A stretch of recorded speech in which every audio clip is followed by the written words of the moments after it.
The courtroom was unnervingly still, the kind of silence that made even the faintest noises, like the distant ticking of the wall clock, sound like thunderclaps. Dust particles floated in the shafts of light breaking through the tall, narrow windows, making the room feel frozen in time. Every person present, judge, attorneys, gallery members, was locked in place by the sheer emotional weight of what was unfolding. At the center of this quiet storm sat a 6-year-old girl named Arya Whitman. She was small for her age, with big brown eyes too full of knowledge and fear for someone who hadn't even lost her baby teeth.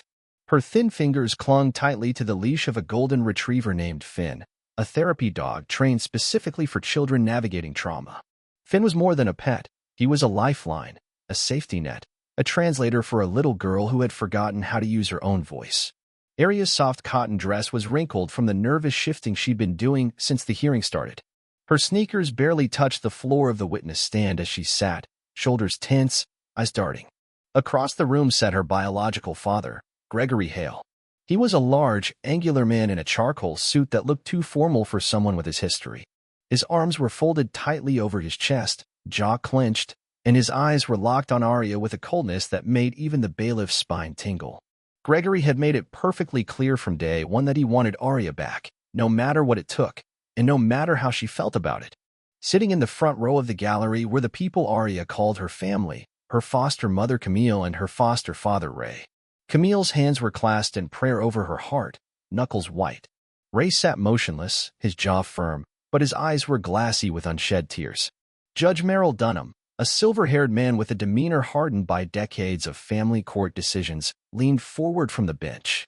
He was not known for warmth, but there was something in the way he looked at Arya that hinted at empathy behind the stern brow. "Arya," he said gently but clearly, "can you tell me if you feel safe with your father?" Arya's eyes flicked from the judge to the man across the room, and then back again. Her throat tightened. She swallowed, but the words wouldn't come. Her lips parted slightly, but her voice was nowhere to be found. Not here. Not with Gregory watching. She shrank slightly, clutching Finn's leash tighter. Camille noticed the shift in Arya's body from the front row, and mouthed silently, "It's okay, baby." Finn, ever sensitive to Arya's emotional state, lifted his head and nuzzled her gently under the chin. That small movement sparked something in her memory, something Camille had taught her just weeks ago. It was a special signal, a nonverbal message, a way for Arya to speak when she couldn't. With a trembling breath, Arya reached down and pressed 2 fingers gently against Finn's left paw. The dog sat up straighter, his tail still, his ears high, and his eyes locked on Judge Dunham. Then he barked. Once, twice, 3 times.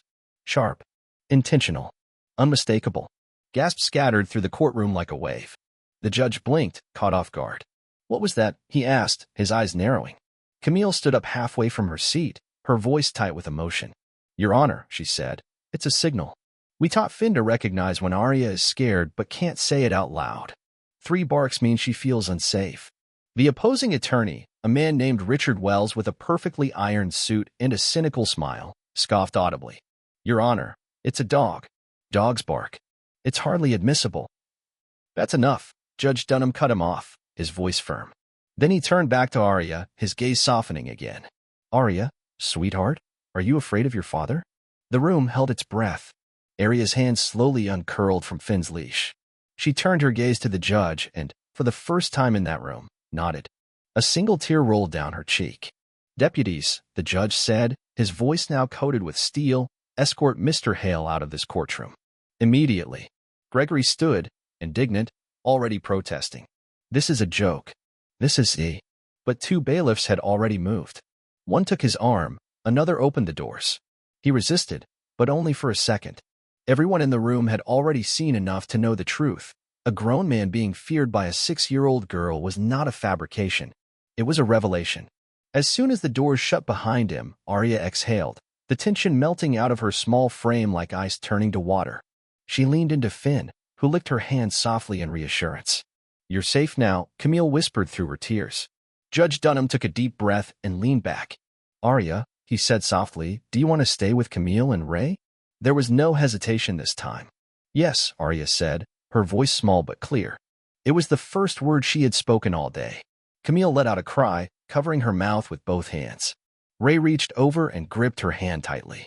Finn gave a wag of his tail, as if he too understood the weight of what had just occurred. Judge Dunham smiled. Then that's exactly what we'll do. The courtroom broke into murmurs, some of disbelief, some of admiration. A few reporters outside the courtroom, hearing about the unusual use of a therapy dog in a custody case, had already started writing headlines in their heads. But Arya didn't care about any of that. She only cared that the man she feared was gone, and the people she loved, her real family, were by her side. The weeks that followed were quiet but full of healing. Arya began attending therapy sessions more regularly, not because she was forced to, but because she asked to. With Finn beside her at every appointment, she started talking more. Drawing, singing, laughing. Camille and Ray officially began the adoption process the day after the hearing. The social worker assigned to Arya's case, a woman named Brielle Mendoza, was so moved by the way the family had advocated for her that she nominated Camille and Ray for a statewide foster parent recognition award. Judge Dunham, though typically reserved and unflinching, had Finn's training materials requested and distributed to every family court judge in the state. When a child's voice is silent, he wrote in a memo, we owe it to them to listen however we can. Gregory Hale was ordered to undergo psychological evaluation and was restricted from contacting Arya.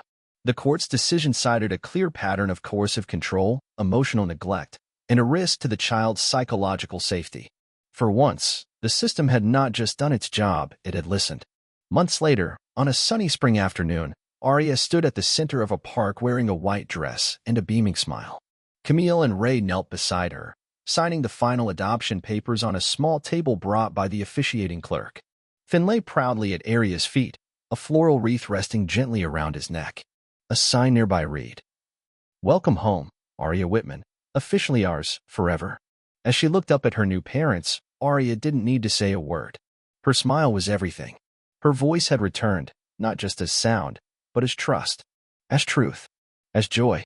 And it had all begun in a courtroom, on a day when a golden retriever named Finn had spoken the loudest of anyone in the room on behalf of a child who finally felt heard. End of story.